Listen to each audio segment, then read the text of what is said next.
Mebel olishni qimmat deb o'ylaysizmi? Unda siz bir narsani bilmaysiz.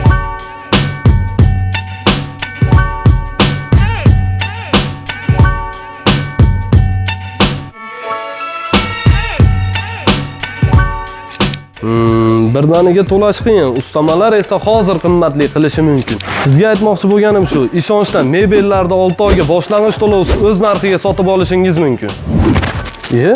Olma ham qizarib qoptimi?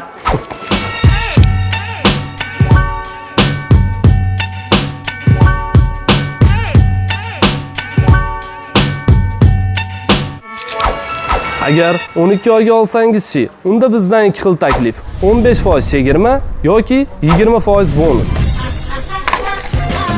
Endi mebelni qayerdan olishni bilasiz. Ishonch, hayotni hozirdan boshlang.